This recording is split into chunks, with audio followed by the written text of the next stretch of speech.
Maître Jean-Pierre Bélessi, c'est un plaisir de vous recevoir ce matin. Bienvenue à vous. Merci, mon très cher frère Tony Coco, pour l'invitation. Je voudrais, par cette même occasion que vous me donnez à tout cas, saluer tous les téléspectateurs de cette grande émission. Ce n'est pas de ma faute. C'est vous qui m'appelez plus pratiquement, je ne sais pas pour quelle raison. Donc, mais aussi, je n'étais pas là, j'étais à l'étranger, je viens de rentrer. Donc, je salue très respectueusement, en tout cas, le président national de mon parti, son Excellence Joseph Kabila Kabange, mais également sa tante épouse, Maman Olivier Lembe Kabila, mais également notre secrétaire permanent, le professeur docteur Emmanuel Konzani Chadari, mais aussi à toutes les structures du parti. Une fois de plus, merci pour votre institution. Merci à vous de venir ce matin. Et là, nous rappelons que vous êtes l'un des invités permanents de cette émission. Mais bon, ça fait belle lurette. Hein, donc, bienvenue encore une fois chez vous. Merci, mon frère. Il n'y a aucun problème. Hein. On va recevoir aussi également pour la première fois aujourd'hui pour ce débat, ce matin, Germain Moukaba. Germain Moukaba, il est de l'Union Sacrée pour la Nation. Bonjour. Bonjour, bienvenue à vous. Tony, merci. Ça va bien arriver ce matin. Il y a un fort embouteillage à Kinshasa. Ah oui, ça on ne peut pas s'en passer. Donc nous avons été butés à ces problèmes, raison pour laquelle je suis arrivé un peu en retard, mais on sait quand même... J'allais pas vous accuser chez mes téléspectateurs, mais allez-y, accusez-vous. Par respect des Congolais, nos téléspectateurs, on s'est en tout cas fait violence pour honorer ces rendez-vous et nous voilà. Donc, je peux vous dire tout simplement bienvenue chez nous à la RTGA. Merci. Et aussi merci de nous avoir prêté votre disponibilité ce matin. Bienvenue au débat. Mais je vais quand même avoir déjà votre avis. Comment jugez-vous les propos tenus par l'homme de Dieu Roland Dalo? Ces propos, vous le connaissez, de l'église Philadelphie, qui s'est globalement attaqué, on peut le dire, à tous les dirigeants congolais, sans exception, en les qualifiant de voleurs, de détourneurs de deniers publics. Les propos du pasteur Roland Dalo. Moi, je ne m'aimerais pas en tout cas entrer dans ces débats des religions. Je vais rester sur les faits. Et nous devons être d'accord avec... mais hier, le cardinal Ambongo en tout cas, vous me précédez, je ne sais pas pourquoi, laissez-moi un peu. Ouais, je suis en train de faire une lecture de votre voilà, avec objectivité, on doit accepter que les choses marchent ainsi. Si les pasteurs pensent que les choses selon son entendement ne devaient pas se passer de la sorte, et surtout nous sommes tous d'accord que cette gabegie financière qu'on connaît dans notre pays, qui n'a pas cessé, qui coule les finances publiques, donc tous nous fustigeons ces comportements dans les chefs de nos dirigeants, et il n'a pas tort les pasteurs Roland Dalo également en ce qui concerne la dîme et tout. En tout cas, ça je n'entre pas dans ces débats. Nous devons aussi être d'accord que de tels propos ont été tenus à l'ère en tout cas, je dirais tous les cardinaux qui sont passés, hein, ils ont été un peu rigoureux, je ne sais moi, rigoureux ou pas. Vous voulez dire voilà, ils étaient un peu durs avec les pouvoirs. Et pourquoi, si les pères catholiques disent des choses et nous, et plus particulièrement de l'opposition, acceptons, et aujourd'hui, vous allez accepter, mais je ne pense pas, nos amis c'est de l'opposition vont quand même accepter facilement. Jean-Pierre Bélessi, votre avis sur les propos du pasteur Roland Dalo, chose étonnante. Nous avons vu hier, le chef de l'État était présent pratiquement, son Excellence Félix Antoine Tshisekedi à l'église de Philadelphie, et en même temps, et encore, le pasteur Marcelo Tounassi, qui ajoute encore quelques propos, il dénonce les pratiques malveillantes, pour dénoncer également les pratiques malveillantes, je disais tantôt, de certaines autorités de la République démocratique du Congo, qui empêchent les investisseurs de venir en République démocratique du Congo. Votre avis également? Mon cher ami Tony, je vous dis une fois de plus merci. La question que je me pose, c'est que, est-ce que c'est que les deux hommes de Dieu ont dit, c'est une vérité. Est-ce qu'ils ont menti? C'est la plus grande question, parce que ce qui est vrai aujourd'hui, c'est que la gestion globale de M. Félix Tshisekedi, elle est caractérisée bien entendu par les antivaleurs. Depuis que M. Tshisekedi est arrivé au pouvoir, n'est-ce pas, il n'y a que des antivaleurs qui gouvernent sa gestion, notamment le tribalisme, notamment les détournements des deniers publics, qui est devenu pratiquement un sport national. Voyez-vous, parce que déjà, vous vous souviendrez du procès du siècle, j'allais dire les procès 100 jours. Nous avons remarqué que l'argent des Congolais était sorti, et d'ailleurs il y a eu déjà qui avait été jugé et condamné, mais aujourd'hui il n'y a plus personne, n'est-ce pas, dans la prison. Tout le monde aujourd'hui est dehors, donc il n'y a plus personne dans ces dossiers-là. Il en est de même avec les dossiers Tchélégelou. Il y a eu des gens qui ont été arrêtés sur base justement de détournement des lignes publiques, n'est-ce pas? Tout ce monde aujourd'hui, n'est-ce pas, sont dehors. Également dans le projet, j'allais dire dans les dossiers lampadaires, dans les dossiers forage, vous allez aussi remarquer que là, l'argent des contribuables congolais était sorti également, mais les vrais responsables sont dehors. C'est-à-dire, le détournement aujourd'hui est normalisé. La corruption aujourd'hui, elle a atteint des proportions inquiétantes. Voyez-vous?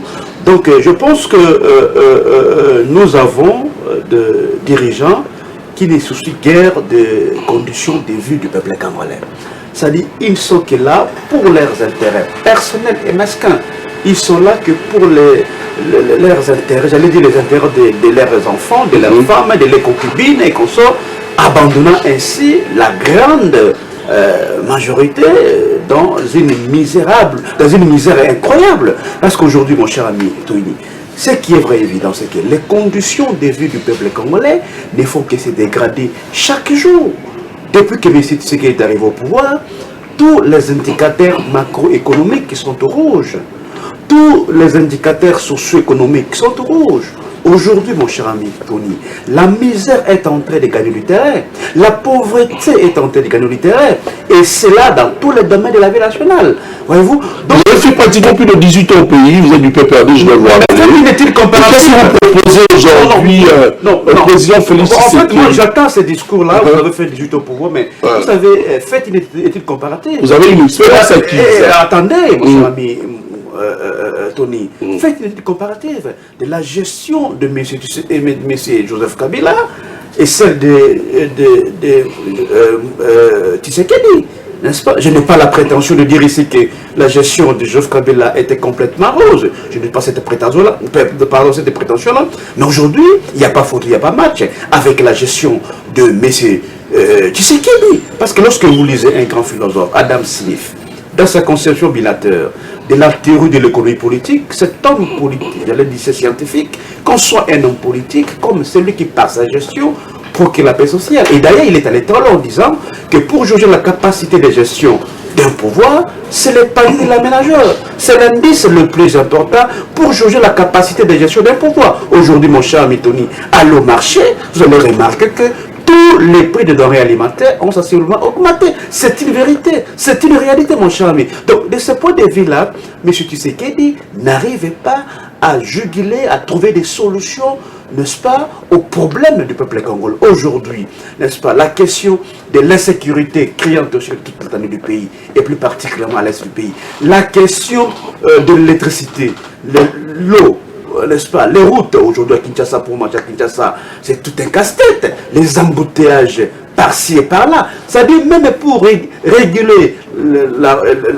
la circulation, n'est-ce pas, à Kinshasa, M. Tshisekedi et son gouvernement n'arrivent pas, mon cher ami, c'est extrêmement grave, il n'y a pas de routes secondaires, on a instauré des sens uniques et pourtant il n'y a pas de routes, c'est-à-dire ces gens n'ont pas de recettes à proposer au peuple congolais, mon cher ami Tony. Donc pour nous le disons toujours, que le mal congolais reste M. Tshisekedi aujourd'hui. Parce que depuis qu'il est là, n'est-ce pas, comme je l'ai dit tantôt, les conditions de vie du peuple congolais ne font que se dégrader. C'est une vérité évidente. Voilà, alors, puisqu'on parlait de propos des hommes de Dieu, mais on peut également penser, M. Jean-Pierre Bélessi, que pouvez-vous dire aujourd'hui au poste du porte-parole de l'opposition? Il faudrait rappeler que ce poste est mentionné dans la Constitution. Pourtant, mais pourquoi n'arrive-t-on pas toujours à désigner un porte-parole de l'opposition? Mon cher ami Tony, c'est une question importante, mais j'allais dire sans objet. Je vous réponds par élégance, parce que déjà vous le savez que nous n'étions pas partants aux élections de 2023, parce que nos préalables n'avaient pas été retenus, et surtout que ces élections-là ont débouché à un chaos complet, à un hold-up électoral, parce que déjà M. Tshisekedi n'avait pas été élu par le peuple. Voyez-vous? Donc il est là par sa volonté. Il est là par la volonté de M. Kadima, il est là par la volonté de M. Kamulaïta.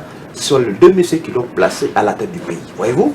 Il y a des élections. Mais je dis, monsieur, vous savez, la démocratie, monsieur Amidoni, la démocratie, c'est le pouvoir du peuple. Lorsqu'on ravait le peuple son droit, parce qu'aujourd'hui, nous avions assisté à un théâtre spectaculaire. C'est-à-dire les gens se sont procurés les machines à voter. Ils ont voté au lieu et à la place du peuple. C'est extrêmement grave, mon cher ami. On ne peut pas parler qu'il y a eu élection en 2023. Non. C'est-à-dire les gens se sont organisés, ils se sont attribués des postes, n'est-ce pas? Mettez-vous là-bas, nous nous mettons ici. Donc, c'est-à-dire c'est un partage de pouvoir. On a vidé la quintessence, j'allais dire, le contenu de la démocratie dans notre pays. On n'est pas pas de la démocratie.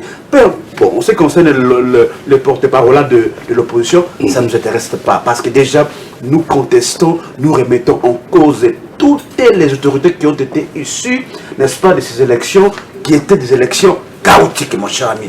Et surtout que la volonté du peuple congolais ne s'était pas exprimée, n'est-ce pas, aux élections 2023. Nous ne sommes pas intéressés que ce soit de ce qui se passe à l'Assemblée nationale, parce que déjà nous avons une Assemblée nationale qui est complètement illégitime. Tous ces mondes-là qui voyaient à l'Assemblée nationale, ils ont été nommés. Ce n'est pas la volonté du peuple, c'est la volonté de Kabouya, la volonté de Mbata, qui disait qu'il va combattre, je vais combattre les petits grecs. Il ne peut pas avoir. C'est-à-dire que ce n'est plus le peuple qui vote, mon cher ami Tony. Jamais nous ne sommes pas intéressés. Ce n'est plus le peuple qui vote. Nous sommes pas intéressés. Mais je voudrais, avant de donner la parole, rappeler le sujet du jour avec vous. Nous allons cogiter ensemble sur la révision, changement de constitution. Quels sont les arguments forts? Parce que vous savez que je rappelle, les nuages sont en train de noircir dans le ciel politique devant l'éventualité ou non d'une révision ou d'un changement de constitution. Alors, en République démocratique du Congo, il faut dire les bombes du refus sont prêtes à exploser également, pendant que les bonnes saveurs du oui remplissent aussi tous les nez sur le visage tout souriant de certaines personnes. Germain, vous avez la parole. Une première question d'entrée avant de réagir également en tant que fervent analyste de faits sociaux et pratiques en République démocratique du Congo. Germain, comment décrivez-vous ces grands combats entre acteurs politiques face à une probable révision ou à un probable changement de constitution? C'est vraiment, je pense que la substance de cette émission était de débattre sur la question constitutionnelle, révision ou changement quasiment de la Constitution. Mais je vais rester dans les biscuits comme mon frère Bélessi. Et vous êtes libre de véhiculer également, d'utiliser la langue nationale, le lingala. Ok. Donc moi, je ne me retrouve plus quand l'opposition congolaise fait preuve d'une amnésie. En tout cas, c'est les termes que je ne voulais pas utiliser. Mais l'opposition fait preuve de cette amnésie pour nier tout fait et surtout passé ou vécu sous... Voilà, je vais prendre particulièrement les FCC, mon cher compatriote. Nous savons tous que Tshisekedi a hérité d'un pays qui n'avait pas été relié, qui n'avait pas de route. Kinshasa n'avait pas, en tout cas, je dirais, des infrastructures de transport. on avait les trains ici, les trains urbains, Tchangou, Gare Centrale, qui désengorgeaient les boulevards Lumumba. Nous en sommes où? Il parle d'hold-up électoral ou des procès, des détournements qui n'ont pas abouti. Et Matata Pogno avait reçu un financement pour renouveler les trains congolais. Où en sommes-nous? Où en sommes-nous? Nous n'avions pas de routes ici. Tshisekedi a hérité cette situation. Aujourd'hui, vous verrez, il est en train de se battre pour créer des routes secondaires. Quand on vous parle de la rocade qui va partir de Kinshasa Ouest vers Kinshasa Est, cela ne va pas désengorger les boulevards Lumumba. Au lieu de faire Lumumba, vous confinez sur le boulevard et d'autres prendront la rocade qui mène vers la sortie Njoko, aéroport et tout consort. N'est-il pas là une solution? N'est-elle pas là une solution? Je pense que le débat ne doit pas se situer sur des personnes, des institutions, entre guillemets, qui sont non légitimes, comme il ne cesse de clamer. Donc, les débats doivent rester. Quelle solution? Il a heureusement parlé. La solution qui doit en principe venir de l'opposition également et de la majorité.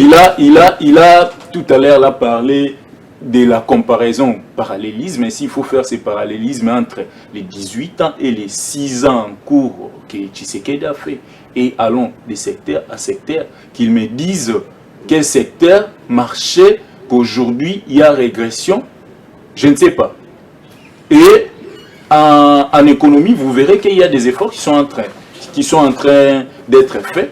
Quand le ministre de l'économie prend des mesures, et je dirais drastiques même, pour que les prix des biens sur les marchés soient rétablis, qu'il n'y ait plus spéculation des prix des biens. Je pense que l'opposition voulait, ou les FCC voulaient, à tout prix que les choses se fassent par un bâton magique, alors que c'est tout un processus et ils n'ont pas pu maîtriser ou mettre en œuvre une politique économique qui allait sortir les Congolais de ces gouffres.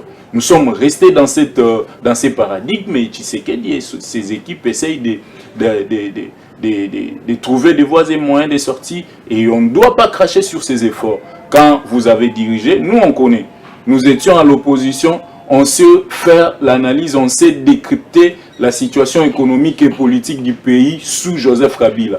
Aujourd'hui, oui, je pense que ce sont vos campagnes de déstabiliser les institutions, de mettre en pâture l'image du pays, mais ce n'est pas du patriotisme, c'est là. On doit rester optimiste et réaliste, voir ce qui se fait. S'il faut aller dans tel secteur, sous Kabila, sous Tshisekedi, vous verrez qu'il y a des efforts qui sont en train, surtout du point de vue infrastructure, des routes à dessert agricole, et les budgets répartis pour tout territoire. Ils nous ont créé plusieurs territoires, ils ont créé la décentralisation, mais ils n'ont pas maîtrisé cette logique de décentraliser les pays, et ils n'ont pas donné assez de moyens aux territoires pour pouvoir mettre en place leur politique de développement. Mais aujourd'hui, avec les 145 territoires, nous sommes d'accord avec vous et M. Belessi que tout territoire a reçu les financements et tout territoire peut se prévaloir et d'avoir les bâtiments administratifs et quelques hôpitaux, écoles et tout ça. C'est déjà là les développements partant de la base et jusqu'au niveau supérieur. Donc je pense que nous devons rester sur les faits actuels. Et ils ont aussi évoqué la question de l'opposition. Vous avez effleuré un peu vite là.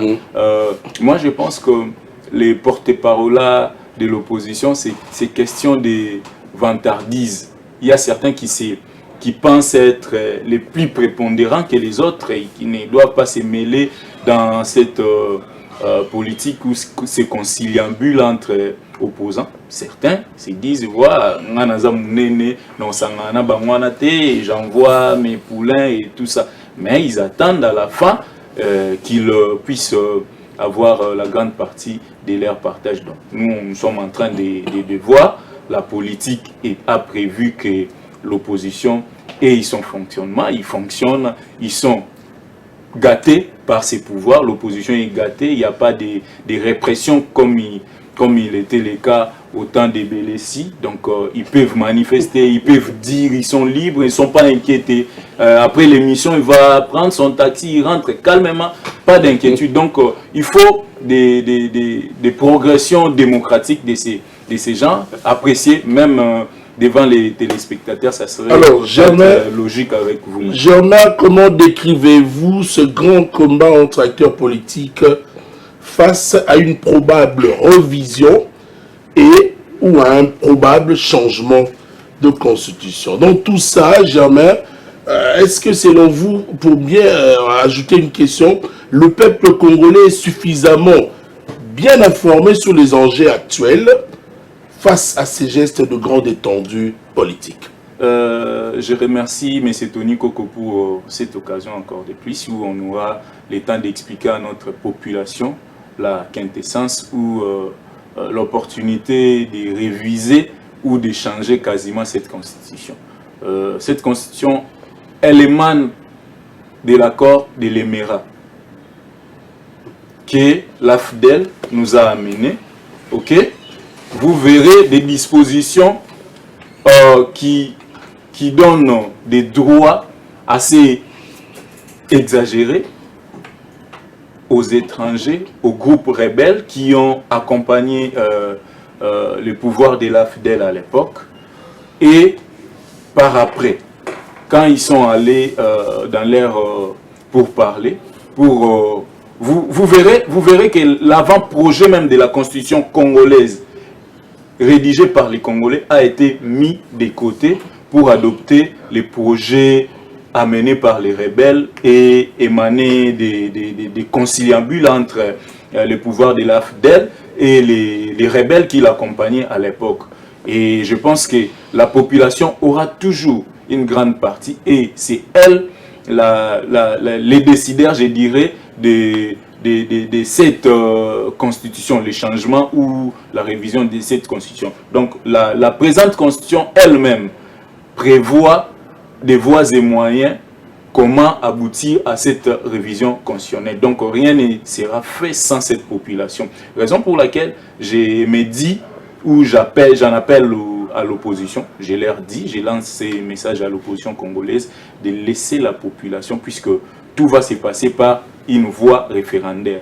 On n'a pas à tergiverser, on n'a pas à supputer sur cette question. Laissons la population décider, comme le décrit l'article 214 de la Constitution. Rien ne sera fait sans cette population. Il n'y a pas à accuser un acteur politique, il n'y a pas à injurier le pouvoir, puisque quelqu'un du pouvoir a donné une proposition ou a amené une proposition voulant réviser ou changer la Constitution. Donc la population va décider par voie référendaire. Il n'y a pas à s'en prendre aux politiciens. Donc que l'opposition soit calme et allons démocratiquement avec ces processus. Merci Germain. Maître Jean-Pierre Bélési, Natouni Boye Soussoupé.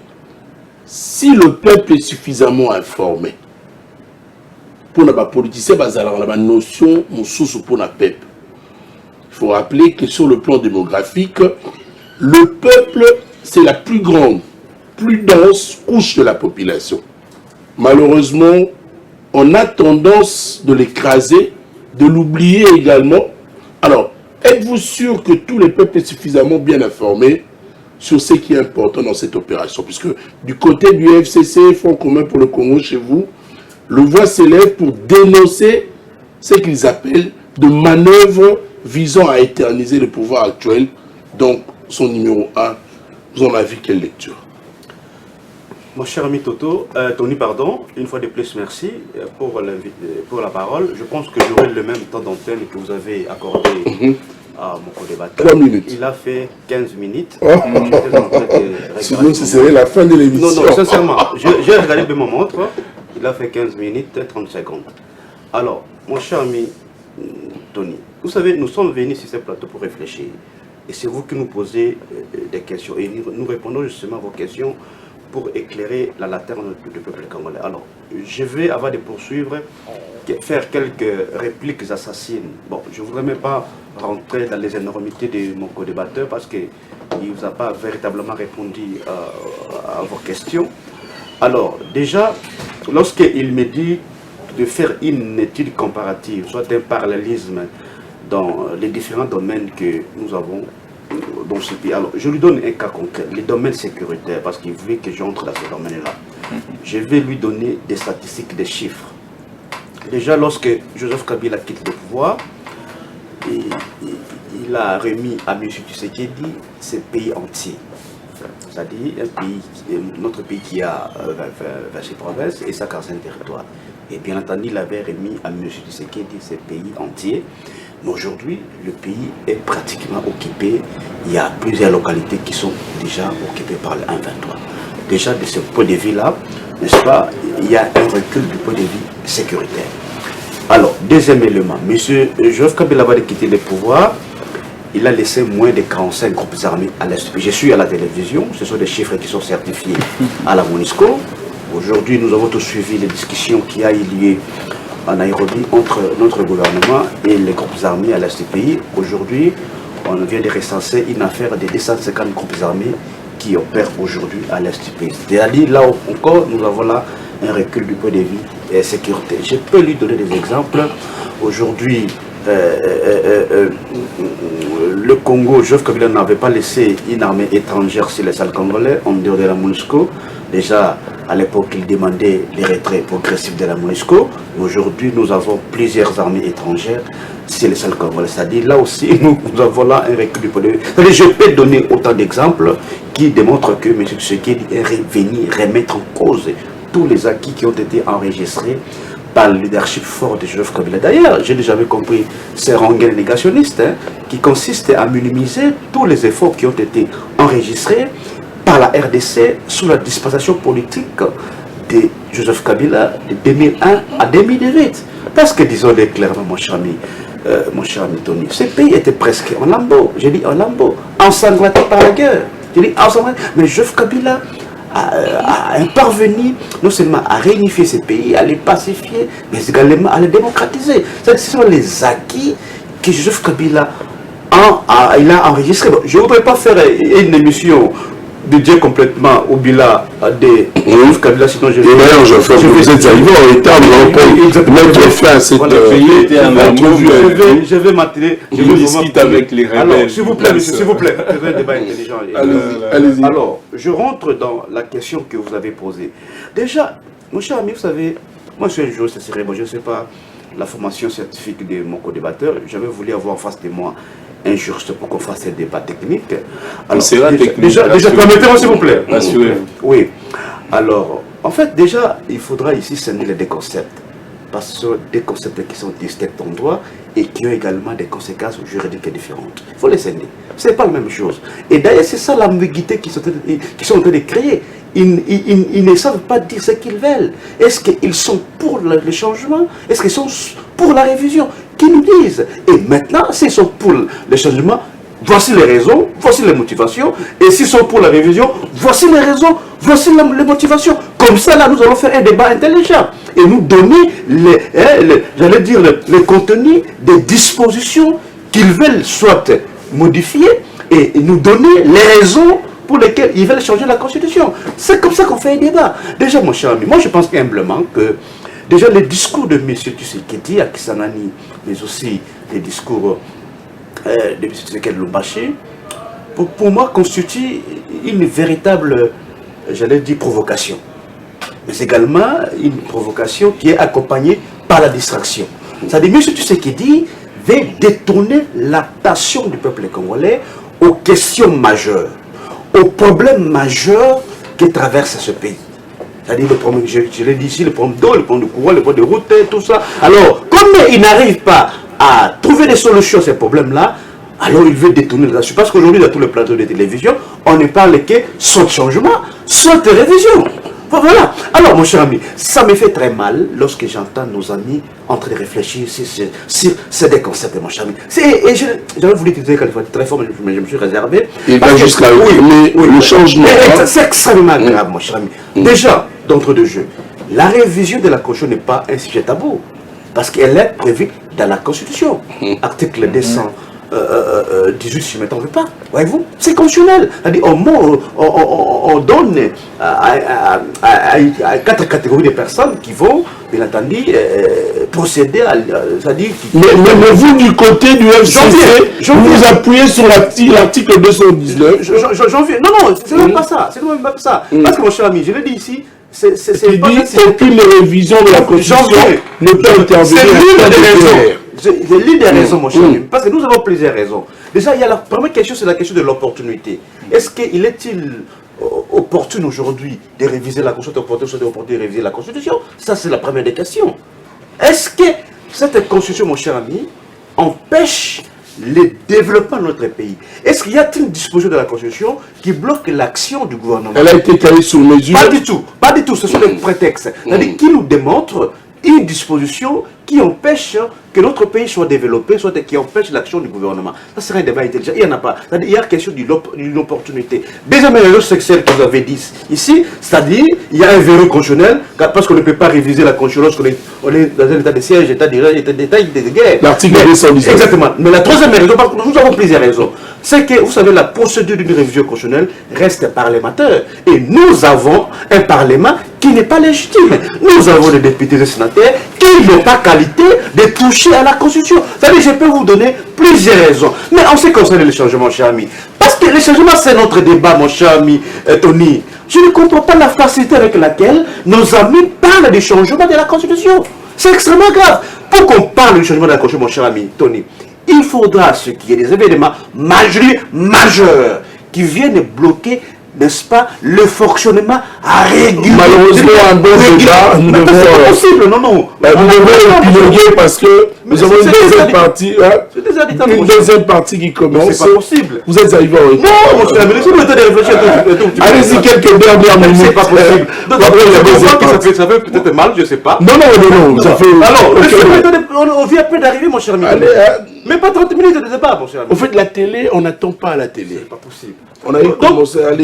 Donc, je finis en disant tout simplement qu'il faudra ce qu'il y ait des événements majeurs qui viennent bloquer, c'est-à-dire le fonctionnement régulier des institutions, mon cher ami. Par exemple, on peut, si on a un coup d'État, n'est-ce pas, à ce moment-là, c'est compréhensif. Parce que déjà, vous savez, l'exemple que j'allais donner, c'est dans les pays de l'Afrique de l'Ouest. Hein. Prenez le Mali, le Burkina Faso, la Guinée-Conakry, le Niger, même ici dans l'Afrique centrale, prenez le Gabon. Ces gens-là viennent, ils ne sont pas d'accord avec les institutions, ils chamboulent les institutions. Alors, ils mettent en place un nouveau projet, n'est-ce pas, d'une nouvelle constitution. Là, ça passe. Deuxième événement, mon cher ami. C'est dans le cadre d'une révolution populaire. Mais je ne voudrais pas entrer dans l'état parce que l'état déjà est parti. Le troisième événement, c'est dans le cadre d'un vide juridique. Quatrième événement, c'est lorsqu'on est dans un cadre d'une amnistie. Voici les événements majeurs qui viennent bloquer. Et j'ai entendu M. Jean-Pierre, ce qui est très grave. Il y a une autre frange. N'oubliez pas que la population vous reproche du corps du PPRD d'avoir modifié l'article de la Constitution. Est-ce que l'article là, vous avez un article intangible? Non, parce que dans la Constitution, mon cher ami, il y a des dispositions qui sont ouvertes, c'est-à-dire qui peuvent faire l'objet d'une révision constitutionnelle. C'est prévu, mon cher ami. Mais il y en a d'autres qui sont verrouillés. Mais s'il vous plaît, pourquoi la population peut parler à la Chambre haute? S'il vous plaît, mon cher ami. J'ai un bon débat, mais je dois vous dire. Il y en a d'autres qui sont. Il est en train d'inciter la population à la révolution. Mon cher ami. Et ce qui est plus grave, c'est que M. Tshisekedi dit pour changer la Constitution parce qu'il y a l'article 217. C'est extrêmement grave. Je me pose la question si à la présidence de la République, il y a que le collège de juristes. Parce qu'on ne peut pas faire... Il fallait rester là. Parce qu'on ne peut pas faire interpréter... Je vous donne aussi le temps pour clôturer. Mon cher, mais je finis. Je suis désolé en tout cas. Je finis, mon cher. Moi, je pense qu'on ne doit pas laisser la population gober ces incongruités de l'opposition. Je pense que... Je vais vous stimuler à répondre. Donnez-nous les raisons. Je vais vous stimuler à répondre pour ne pas raison, il a évoqué, sur le canevas et planning. Il a évoqué une raison sécuritaire. Nous sommes en insécurité selon lui. Cette insécurité héritée, je recommence de son pouvoir, de leur Ils pouvoir. appuient sur l'article 219. Voilà, moi aussi je leur remets l'article 51 qu'ils aillent lire l'article 51. Il en a ici. Il en a ici. Il en a ici. dit quoi? Quand on parle de l'occupation, s'il vous plaît, laissez-moi. Vous m'aviez dit, vous êtes soyez tolérants, laissez-moi. Je vous ai laissé parler. La population voit comment il s'agit. Ne vous agitez pas. Soyez calme, ne vous agitez pas. Ne vous agitez pas, soyez calme. Je vous ramène, je vous dis qu'on fait l'article 51. Laissez-nous parler, laissez-nous. Ok? Vous avez évoqué une question sécuritaire ici. Je vous dis, il y a une des raisons parmi plusieurs qui va nous pousser à réviser ou à changer cette constitution. C'est principalement la question sécuritaire. Puisque si la sécurité n'est pas... La notion de propriété de terre congolaise puisse voilà. Nous devons nous réapproprier.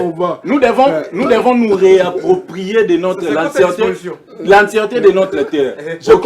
Quand déjà l'accord de l'Émirat... Laissez-moi. Quand l'accord de l'Émirat nous amène les articles comme 51 et l'article... Si, permet que je lise, je vais lire. Allez-y. Ok, moi je vais lire l'article 51. Ça nous donne... Non, laissez-moi. Est-ce qu'il faut avoir les choses en tête pour vous amener? Non, laissez. Soyez à l'aise. Vous n'êtes pas à l'aise, monsieur Bérissi. Soyez. L'article 51 qui donne la voix aux forces étrangères, ok, de venir s'installer chez nous. Et l'article 4, allez encore dans l'article 4. Je pense que vous en avez à la tête, mais vous cherchez encore dans la Constitution.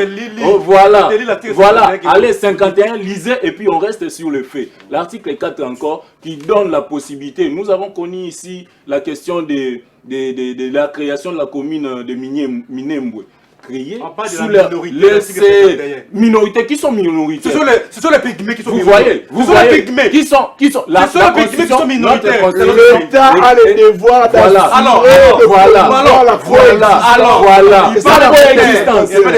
Merci à vous. Voilà.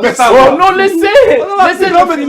laissez, je finis. On parle de la minorité. Non, qui sont minoritaires? D'ailleurs, je vous informe que qui sont minoritaires? Dites-nous.